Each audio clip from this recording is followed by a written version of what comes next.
Mes parents ont dit, le Père Noël n'offre des cadeaux qu'aux petits-enfants qui sont vraiment aimés par leurs grands-parents. Puis tous les petits-enfants ont reçu des cadeaux, sauf ma fille. J'ai forcé un sourire, je lui ai mis son manteau et je suis parti. Une semaine plus tard, Je m'appelle Eden Lefebvre. J'ai 34 ans, je suis une mère célibataire et je vis à Nantes, en Loire-Atlantique. La veille de Noël dernier, mes parents se sont tenus devant chaque petit enfant et ont dit, assez fort pour que toute la pièce entende, le Père Noël n'offre des cadeaux qu'aux petits-enfants qui sont vraiment aimés par leurs grands-parents. Puis le papier cadeau a commencé à voler. Chaque cousin a reçu des piles de cadeaux, sauf une. Ma fille de 6 ans était assise par terre, les mains vides, et m'a demandé si doucement que ça a brisé quelque chose en moi, « Maman, est-ce que ça veut dire que mamie et papy ne m'aiment pas ?» Je n'ai pas pleuré. Je n'ai pas crié. J'ai simplement forcé le sourire le plus calme que je pouvais, je l'ai aidé à mettre son manteau, j'ai pris nos sacs et nous sommes sortis tout droit de cette maison de la banlieue de Strasbourg. Nous avons pris le TGV de nuit pour rentrer chez nous le soir même. Une semaine plus tôt, je pensais vraiment que l'amener là-bas était une bonne idée. Il croit toujours que je suis la même fille fauchée et invisible qui a quitté l'Alsace il y a 7 ans sans rien. Ils n'ont aucune idée de ce que je fais comme travail maintenant, de ce que je vaux réellement, ou de ce qui s'est passé au moment où j'ai décidé que ma petite fille ne se sentirait plus jamais inférieure devant eux. Si vous avez déjà eu à protéger votre enfant des personnes qui sont censées l'aimer le plus, restez jusqu'à la toute fin. Vous êtes sur le point de voir exactement comment cette nuit a tout changé pour toujours. Abonnez-vous et activez les notifications. Celle-ci va vous emmener dans des endroits que vous n'imaginerez pas. Une semaine avant cette veille de Noël, ma cousine Sophie Lefebvre a appelé de nulle part. J'étais en train de coucher Chloé quand le téléphone a sonné avec un indicatif de l'Est que je n'avais pas vu depuis des années. Sophie était la seule qui avait encore mon numéro, et même elle l'utilisait à peine. « Eden » a-t-elle dit, sa voix douce mais pressante. « Ta mère m'a demandé de te contacter. Ils veulent vraiment que toi et Chloé rentriez pour Noël. Ça fait une éternité. » Je suis resté figé dans le couloir de mon appartement de Nantes, une main encore sur la porte de la chambre de ma fille. 7 ans s'étaient écoulés depuis que j'avais quitté l'Alsace pour de bon, et aucun d'eux n'avait jamais demandé de nos nouvelles jusqu'à maintenant. Je savais exactement pourquoi ils se souvenaient soudainement de mon existence. Mon jeune frère, Stéphane Lefebvre, 30 ans, avait toujours été le fils autour duquel tout tournait. Quand j'ai divorcé à 27 ans, enceinte et complètement seule, mes parents ne m'ont offert ni un canapé, ni un euro, ni même un appel téléphonique. Stéphane lançait sa première entreprise à l'époque, et chaque centime disponible lui était destiné. J'ai déménagé dans l'Ouest avec une seule valise, j'ai donné naissance à Chloé toute seule et je n'ai jamais regardé en arrière. Aujourd'hui, je suis une chercheuse scientifique senior en intelligence artificielle, travaillant à distance pour un laboratoire qui concède des licences d'algorithmes à certaines des plus grandes entreprises technologiques de la planète. Mes primes à elles seules représentent plus que ce que la plupart des gens gagnent en plusieurs années. Mais je n'ai jamais rien publié à ce sujet, je ne me suis jamais vanté, je n'ai jamais envoyé de photos des virements. Pour ma famille, j'étais toujours la même mère célibataire en difficulté qui avait disparu. Sophie a continué à parler. Tu leur manques et ils n'ont même jamais rencontré Chloé. C'est leur petite fille. Ce dernier mot a eu un écho différent. Petite fille. J'ai regardé ma petite fille dormir paisiblement, ses cheveux sombres étalés sur l'oreiller, complètement inconsciente que les personnes qui partageaient son sang n'avaient jamais demandé à voir son visage une seule fois. J'ai dit à Sophie que j'allais y réfléchir. J'ai raccroché et je suis resté assise par terre devant la chambre de Chloé pendant un long moment. La vérité, c'est qu'une partie de moi voulait que ma fille sache d'où elle venait, même si ce n'était qu'une seule fois. Je voulais qu'elle ait au moins un souvenir de ses grands-parents, même s'ils ne le méritaient pas. Alors, j'ai pris la décision qui allait tout changer. J'ai réservé 2 billets de TGV aller-retour de Nantes à Strasbourg pour la semaine de Noël. J'ai passé les jours suivants à faire des achats ciblés.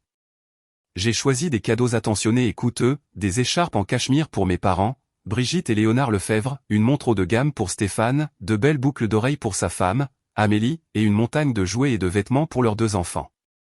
Pour Chloé, j'ai acheté le manteau le plus chaud que j'ai pu trouver, car les hivers alsaciens sont rudes, et je voulais la protéger de bien plus que du simple froid. J'ai tout emballé parfaitement, chargé 2 valises et je me suis dit qu'il s'agissait de donner à ma fille un moment en famille, rien de plus. Je me suis convaincu que je pouvais gérer tout ce qui arriverait, que j'étais assez forte pour la protéger du même favoritisme dans lequel j'avais grandi. J'avais tort.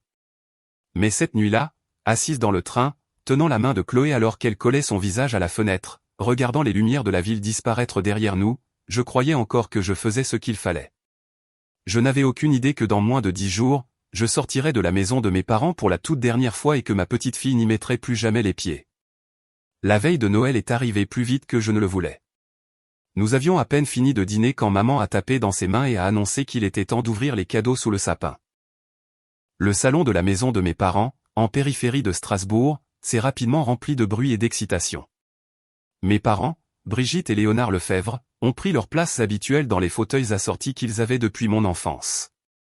Mon jeune frère, Stéphane Lefebvre, 30 ans, celui qu'ils avaient toujours mis en premier, était affalé sur le canapé, le bras autour de sa femme, Amélie. Leurs 2 garçons se sont jetés sur les boîtes aux emballages vifs dès que papa a donné le signal. Le papier volait partout. Les jouets se sont répandus sur le tapis, et la pièce a éclaté dans le genre de joie chaotique que l'on ne voit que chez les jeunes enfants la veille de Noël. Chloé était assise en tailleur près de la cheminée dans la nouvelle robe rouge que je lui avais achetée pour le voyage, les yeux grands ouverts, attendant son tour qui ne semblait jamais venir. J'ai regardé la pile à côté d'elle rester vide, tandis que tous les autres petits-enfants finissaient ensevelis sous les cadeaux. Un cousin a eu une console de jeu, un autre une tablette, le troisième une montagne de vêtements encore étiquetés. Les garçons d'Amélie se disputaient déjà une voiture télécommandée qui coûtait probablement plus cher que mon premier mois de loyer quand j'ai déménagé dans l'Ouest. Puis maman s'est levée, lissant son pull, et l'a dit assez fort pour que tout le monde entende. Le Père Noël n'offre des cadeaux qu'aux petits-enfants qui sont vraiment aimés par leurs grands-parents. La pièce est devenue étrangement silencieuse pendant une demi-seconde avant que le bruit du papier déchiré ne reprenne. Chloé a baissé les yeux sur sa place vide sur le tapis, puis les a levés vers moi. Sa lèvre inférieure a tremblé juste assez pour que je sois la seule à le remarquer. Elle s'est penchée vers moi et a chuchoté, « Maman, est-ce que j'ai fait quelque chose de mal ?» Quelque chose en moi a cédé, mais j'ai gardé un visage complètement neutre. Je me suis penché et lui ai caressé les cheveux comme si de rien n'était. Autour de nous, la fête continuait comme si personne ne venait de tracer une ligne dans le sable avec ma fille du mauvais côté. Stéphane a ri et a dit à son fils aîné de partager le nouveau drone avec son frère. Papa a hoché la tête d'un air approbateur, parlant déjà de la vitesse à laquelle le gamin le maîtriserait.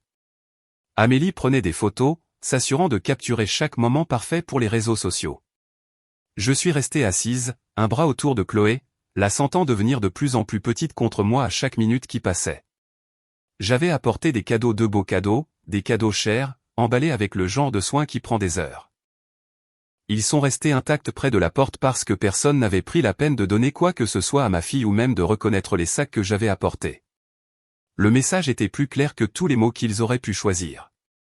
Chloé a fini par grimper sur mes genoux et a enfoui son visage dans mon épaule pour que personne ne voie les larmes qu'elle retenait.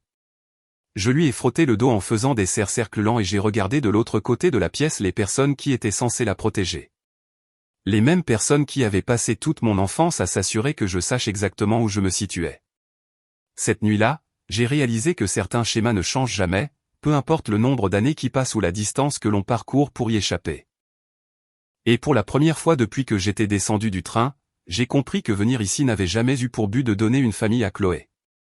Il s'agissait de me prouver que je pouvais survivre en retournant dans la même pièce où je m'étais senti invisible autrefois. Au moment où le dernier cadeau a été ouvert et que les enfants couraient partout avec leurs nouveaux jouets, Chloé s'était endormie contre moi, épuisée d'avoir essayé d'être courageuse. Je l'ai portée à l'étage dans la chambre d'amis qui était autrefois la mienne, je l'ai allongée et je suis resté dans le noir, à écouter les rires qui montaient encore d'en bas. Je savais exactement ce que le lendemain matin apporterait. Et pour la première fois en 7 ans, je n'en avais plus peur. Le lendemain matin est arrivé trop tôt. Je me suis réveillé au son de Chloé qui fredonnait dans la salle de bain en se brossant les dents, essayant d'agir comme si rien ne s'était passé la nuit précédente. En bas, l'odeur du café et des brioches à la cannelle montait par l'escalier, la même routine du matin de Noël que je me rappelais de mon enfance. J'ai pris une longue inspiration, j'ai habillé ma fille avec le pull le plus chaud que j'avais emporté, et nous sommes descendus toutes les deux pour affronter la suite. Maman s'affairait déjà dans la cuisine avec son tablier rouge, papa lisait le journal à table, et Stéphane se servait une troisième brioche, tandis qu'Amélie versait du jus d'orange pour les garçons. Personne n'a mentionné la place vide sous le sapin ou les mots qui avaient été dits. Au lieu de cela, maman a souri trop vivement et a demandé si Chloé voulait des crêpes en forme de reine. J'ai attendu que tout le monde soit installé autour de la table avant de parler. Alors, ai-je dit, en gardant une voix égale, y avait-il une raison pour que ma fille ne reçoive pas un seul cadeau hier soir? La pièce est devenue silencieuse. Stéphane a d'abord souri d'un air narquois, puis a laissé échapper un petit rire.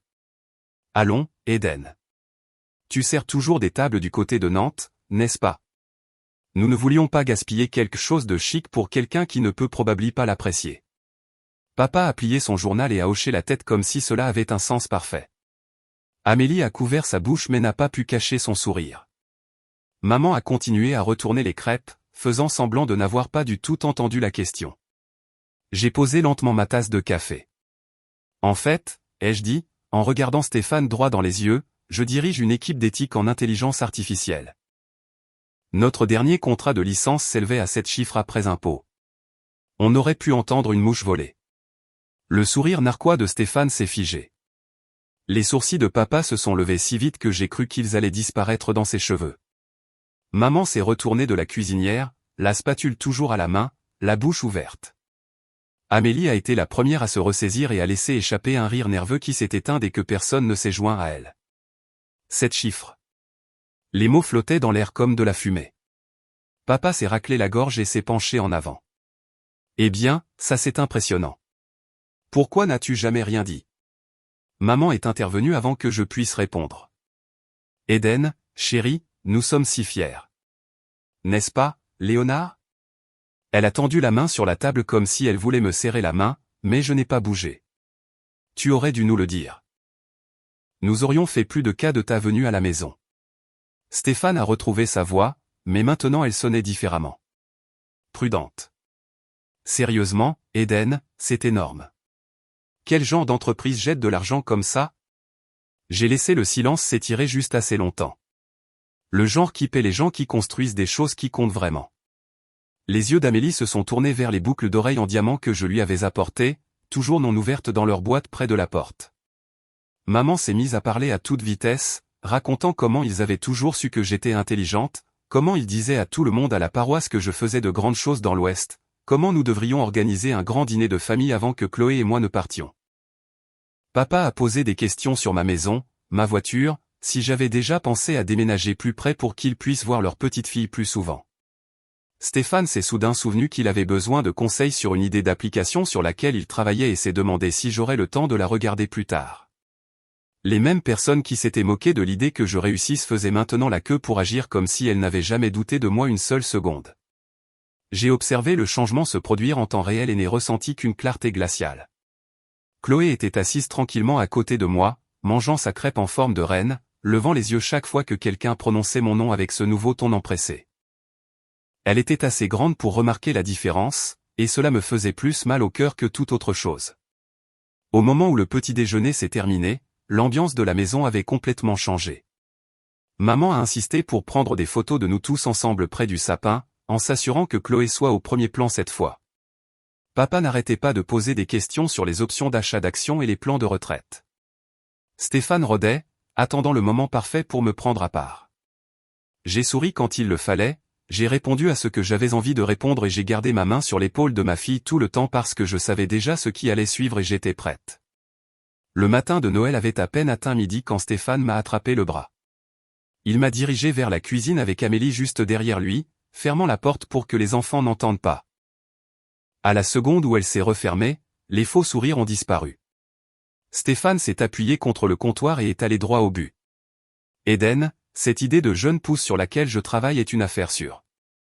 Nous avons juste besoin de quelques centaines de milliers d'euros pour la lancer. Tu es évidemment en position d'aider maintenant. Amélie a hoché la tête rapidement, les yeux brillants. C'est une application pour suivre les dépenses familiales. Les investisseurs tournent déjà autour, mais nous avons besoin d'un financement de transition. Tu serais de la partie dès le début. Je les ai regardés l'un après l'autre et j'ai senti l'air quitter la pièce. 7 chiffres après impôt, et la première chose qu'ils voulaient, c'était un chèque en blanc pour un autre rêve farfelu. J'ai croisé les bras et j'ai répondu d'un seul mot. Non. Le visage de Stéphane s'est durci instantanément. Comment ça, non? Je veux dire exactement ça, ai-je dit, en gardant la voix basse pour que Chloé n'entende pas depuis le salon. Je ne vous donnerai pas un centime. La porte de la cuisine s'est de nouveau ouverte brusquement, et maman est entrée en trombe, papa juste derrière elle. Ils avaient clairement écouté. Le visage de maman était rouge, les mains sur les hanches. Après tout ce que nous avons fait pour toi, a-t-elle crié, assez fort pour que j'entende les pas de Chloé s'arrêter dans le couloir. Papa s'est avancé, me pointant du doigt. La famille est de la famille, Eden. C'est comme ça que ça marche. Stéphane est revenu à la charge avant que je puisse respirer. Tu nous dois ça. Après qu'on t'ait élevé, mis un toit sur ta tête. Tu vas nous tourner le dos à la minute où tu as de l'argent? J'ai attendu que toutes les voix se taisent. Puis j'ai regardé maman en premier. Vous avez fait le strict minimum que tout parent est censé faire. La nourriture et un lit ne sont pas une faveur. C'est votre devoir. Quand j'étais enceinte et que je n'avais nulle part où aller, vous m'avez dit de me débrouiller seul parce que Stéphane avait besoin d'un autre prêt pour sa dernière entreprise qui a échoué. Je me suis tourné vers papa. La famille est de la famille? Où étiez-vous quand je cumulais 3 emplois tout en allant à l'école à plein temps? Où était l'aide quand Chloé est née et que je n'avais personne pour la tenir afin que je puisse prendre une douche? Finalement, j'ai fait face à Stéphane. Et toi? Je ne te dois rien. J'ai vu chaque euro que je n'ai jamais eu aller directement dans tes poches toute ma vie. Tu as eu plus de secondes chances que la plupart des gens n'en ont en 10 vies. Celle-ci ne dépend pas de moi. Maman s'est mise à pleurer, du genre bruyant et dramatique qu'elle utilisait toujours quand elle n'obtenait pas ce qu'elle voulait. Papa a ensuite essayé la culpabilité. Pense à ta nièce et à tes neveux. Pense à la santé de ta mère. Je n'ai pas bronché. Je pense à ma fille. Celle à qui vous avez dit hier soir qu'elle n'était pas assez aimée pour un sucre d'orge. Ça s'arrête aujourd'hui. Les cris ont repris, se chevauchant, accusateurs. Je suis passé devant eux, j'ai trouvé Chloé debout, les yeux écarquillés dans le couloir, serrant son lapin en peluche, et je l'ai prise dans mes bras sans m'arrêter. J'ai attrapé nos manteaux et la valise que nous n'avions jamais entièrement défaite. Maman nous a suivis jusqu'à la porte, criant toujours à propos de la gratitude. Papa a bloqué le couloir une demi-seconde avant de s'écarter en voyant mon visage. Stéphane m'a traité d'égoïste une dernière fois. Je n'ai répondu à aucun d'entre eux. En début d'après-midi, nous étions dans un VTC en direction de la gare de Strasbourg. J'ai réservé les 2 dernières places sur le TGV du soir pour Nantes pendant que Chloé s'endormait contre mon épaule dans le terminal.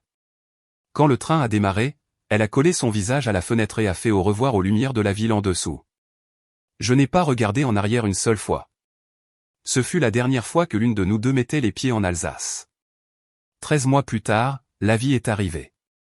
Une simple enveloppe blanche avec le sceau du département est arrivée dans ma boîte aux lettres de Nantes, adressée à moi par un cabinet d'avocats de Strasbourg. À l'intérieur se trouvait le dossier officiel de saisie immobilière de la maison où mes parents avaient vécu pendant 35 ans.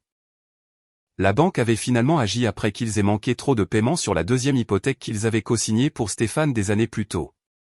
Le document listait Brigitte et Léonard Lefebvre comme défendeurs et leur donnait 30 jours pour quitter les lieux. Je l'ai lu une fois, je l'ai plié et je l'ai remis dans l'enveloppe sans le dire à personne. En quelques semaines, la nouvelle s'est répandue dans le vieux quartier plus vite qu'une traînée de poudre. La situation financière de Stéphane s'était tellement dégradée qu'aucun employeur ne voulait de lui pour un poste au-dessus du SMIC. Les vérifications d'antécédents signalaient les dettes impayées et les prêts co-signés désormais en défaut. Il a passé des mois à envoyer des candidatures et à ne recevoir aucune réponse. Chaque rejet, une brique de plus dans le mur qui se refermait sur lui.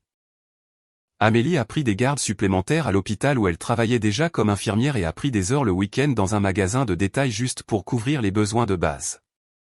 Leurs garçons ont commencé à se présenter aux événements scolaires avec les mêmes manteaux usés qu'ils portaient l'hiver précédent.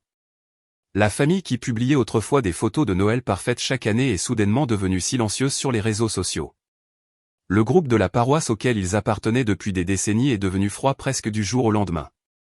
Les gens qui les invitaient à chaque repas partage ont cessé d'appeler une fois que la nouvelle de la saisie et des investissements ratés contre lesquels tout le monde avait mis en garde s'est répandue. Les dimanches matins sont devenus solitaires. Maman et papa étaient assis sur le même banc qu'ils occupaient depuis les années 80, avec des sièges vides des 2 côtés. Puis les messages ont commencé à arriver. D'abord, c'était maman via une vieille adresse électronique qu'elle a dû dénicher, demandant si j'avais entendu parler de la maison et si je pouvais les aider à la garder. Papa a essayé ensuite depuis un numéro que je ne reconnaissais pas, laissant un message vocal sur les factures médicales et à quel point tout était devenu difficile. Stéphane a envoyé de longs messages textes expliquant qu'un seul prêt de ma part réglerait tout et leur permettrait de recommencer. Amélie a même envoyé un message une fois, disant que Chloé manquait aux enfants et que nous pourrions peut-être tous mettre le passé derrière nous. J'ai bloqué chaque nouveau numéro et chaque nouvelle adresse dès leur apparition.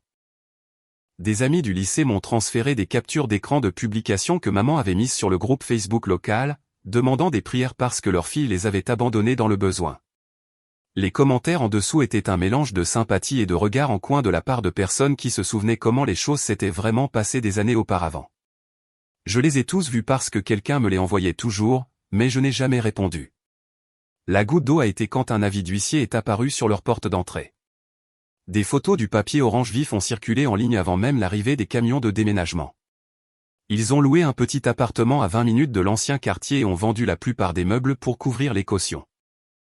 La maison dans laquelle j'ai grandi, celle avec le grand arbre dans le jardin de devant et la balancelle que papa avait construite, appartenait maintenant à la banque. J'ai regardé les nouvelles arriver et repartir de loin, de la même manière que l'on regarde des nuages d'orage traverser le ciel de quelqu'un d'autre. Chloé ne posait plus de questions à leur sujet. Elle avait cessé de faire des dessins avec des grands-parents supplémentaires dans les coins des mois plus tôt. Nantes était devenue la seule maison dont elle se souvenait, et les gens d'Alsace s'étaient estompés en des histoires que je ne racontais plus. La vie continuait d'avancer, tandis que la leur se rétrécissait à chaque paiement manqué et à chaque porte fermée. Et pour la première fois, j'ai compris que les conséquences n'ont pas toujours besoin de votre aide pour trouver les personnes qui les ont méritées. Presque 2 ans se sont écoulés depuis ce voyage de retour. J'ai acheté une maison de 4 chambres dans la banlieue tranquille juste à l'extérieur de Nantes au printemps dernier, du genre avec un grand jardin qui reçoit vraiment du soleil et une terrasse assez grande pour que Chloé puisse faire du vélo en cercle. Nous avons emménagé juste au moment où les cerisiers fleurissaient, et elle a revendiqué la chambre avec le siège de fenêtre desquelles l'a vue. La regarder courir sur la nouvelle pelouse, portant des boîtes 2 fois plus grandes qu'elle, c'était comme la première page d'un chapitre que je n'aurais jamais pensé pouvoir écrire. Chloé a commencé le cours préparatoire dans l'une des meilleures écoles primaires publiques de la région cet automne. Elle rentre à la maison chaque jour couverte de peinture ou de paillettes, me racontant les livres qu'il lise en classe ou le nouvel ami qui lui a échangé la carte Pokémon brillante. Les enseignants envoient des mots sur sa gentillesse, sa rapidité à aider les autres, et je conserve chacun d'entre eux dans un dossier que je garde sur le comptoir de la cuisine. Le travail m'a promue directrice de l'éthique en intelligence artificielle l'hiver dernier. Mon équipe gère maintenant des projets pour 3 clients majeurs, et les contrats ne cessent de croître. Je travaille toujours principalement de la maison, ce qui signifie que je suis là quand Chloé descend du bus, et nous nous asseyons ensemble à la grande table en bois pour faire les devoirs pendant que le dîner cuit. L'argent est agréable, mais la liberté de la mettre en premier est ce qui compte vraiment. C'est comme ça que j'ai rencontré Antoine. Il est ingénieur en structure et consulte sur des projets de construction écologique dans tout le Grand Ouest. Nous nous sommes rencontrés lors d'une soirée parents-enseignants quand l'école de Chloé a organisé une fête de la science pour les familles. Il était là avec sa nièce parce que sa sœur voyage pour le travail. Nous avons fini par parler pendant des heures de tout, des murs porteurs à la raison pour laquelle certaines personnes pensent que le sang fait une famille alors que ce n'est manifestement pas le cas. Antoine a grandi sur la Côte d'Azur et a coupé les ponts avec ses propres parents il y a des années après qu'ils aient pris parti d'une manière qui a laissé des dommages permanents. Quand je lui ai raconté mon histoire, il n'a pas sourcillé ni essayé de la réparer. Il a juste écouté, hoché la tête et dit qu'il comprenait exactement ce que c'était que de construire une vie sans regarder en arrière. Nous avons commencé à sortir ensemble lentement, prudemment, en mettant toujours Chloé en premier. Ces jours-ci, nos week-ends ressemblent à des excursions sur la côte atlantique, des soirées cinéma sur le canapé avec trop de maïs soufflé, et des samedis matins au marché où Chloé choisit des fleurs pour la table de la cuisine. Antoine a emménagé il y a 6 mois après que nous ayons transformé la chambre d'amis en un bureau que nous utilisons tous les deux. Il lui lit des histoires pour s'endormir quand j'ai des appels tardifs, et elle l'appelle par son nom mais cherche sa main de la même manière qu'elle cherche la mienne. Nous parlons de l'avenir dans des moments calmes après qu'elle se soit endormie. Un autre enfant, peut-être 2. Un plus grand jardin, voyager une fois qu'elle sera assez grande pour s'en souvenir. Aucun de ces plans n'inclut qui que ce soit d'Alsace. Et cela semble tout à fait juste. Certaines nuits, je me tiens à la fenêtre de la cuisine et je les regarde construire des forts dans le jardin avec des couvertures et des chaises, riant assez fort pour que les voisins entendent. La maison sent le café, les crayons de couleur et tout ce qu'Antoine fait griller pour le dîner. Les dessins de Chloé couvrent le réfrigérateur des explosions de couleurs vives qui n'ont rien à voir avec le gris dans lequel j'ai grandi. Voilà à quoi ressemble la paix quand on arrête enfin d'attendre que les gens changent. C'est ordinaire et extraordinaire en même temps. C'est à moi et c'est à nous, et personne ne pourra nous l'enlever à nouveau. Le mois dernier, la lettre est arrivée. Une épaisse enveloppe d'un cabinet d'avocats de Strasbourg est arrivée par courrier recommandé avec accusé de réception, nécessitant ma signature. À l'intérieur se trouvaient des documents judiciaires déposés par Brigitte et Léonard Lefebvre, demandant un droit de visite des grands-parents en vertu de la loi française. Ils prétendaient qu'un contact régulier avec Chloé serait dans son meilleur intérêt et m'accusaient de leur refuser l'accès sans motif. Le dossier comprenait des déclarations sous serment sur combien leur petite fille leur manquait et comment l'absence de relations nuisait aux liens familiaux. J'ai remis les documents à mon avocat le jour même. L'audience a duré moins d'1 heure. J'ai apporté des documents sur l'incident de la veille de Noël, y compris la citation exacte que maman avait utilisée devant tous les petits-enfants. J'ai soumis des témoignages de moralité des enseignants de Chloé décrivant à quel point elle est heureuse et bien adaptée maintenant. Mon avocat a présenté des preuves que tout contact avec mes parents exposerait ma fille au même favoritisme et à la même négligence émotionnelle que j'ai subie en grandissant. Le juge a tout examiné en silence. Quand il a rendu sa décision, cela a pris 30 secondes. Requête rejetée. Aucun droit de visite accordé. Affaire classée. L'ordonnance écrite citait des preuves claires que le contact forcé ne servirait pas le bien-être émotionnel de l'enfant. 2 semaines plus tard, une autre lettre est arrivée, celle-ci de leur avocat, demandant si nous pouvions régler les choses à l'amiable maintenant que le tribunal avait parlé. J'ai répondu une seule ligne par l'intermédiaire de mon propre avocat et les faits livrés le jour même. Vous avez perdu ce droit la nuit où vous avez dit à ma fille de 6 ans qu'elle n'était pas aimée. Ce fut la dernière communication que j'ai jamais envoyée. J'ai entendu par des canaux distants que maman et papa ont déménagé dans un appartement plus petit pour personnes âgées après la finalisation de la saisie. Stéphane n'a toujours pas trouvé de travail stable au-dessus du niveau d'entrée parce que sa situation financière signale chaque candidature. Amélie est passée au quart de nuit pour payer les factures. La famille qui remplissait autrefois tout un cul-de-sac de lumière de Noël garde maintenant ses rideaux tirés la plupart des soirs. Ils ont fait leur choix il y a longtemps, et ces choix ont rendu le reste de cette histoire inévitable. La vraie famille est présente. Elle protège la plus petite personne dans la pièce, même lorsque cela leur coûte quelque chose. Le reste? Certaines portes restent fermées pour toujours, et ce n'est pas une punition. C'est la paix. Si vous êtes resté jusqu'à la toute fin, merci d'avoir écouté. Si une partie de cette histoire vous a touché de près, laissez un commentaire et dites-moi de quoi vous vous êtes éloigné ou quelle paix vous avez finalement trouvé de l'autre côté. Vos histoires comptent tout autant que la mienne. Et si cela a aidé ne serait-ce qu'une seule personne à se choisir elle-même et son enfant sans culpabilité, alors chaque mot en valait la peine. On se retrouve dans la prochaine.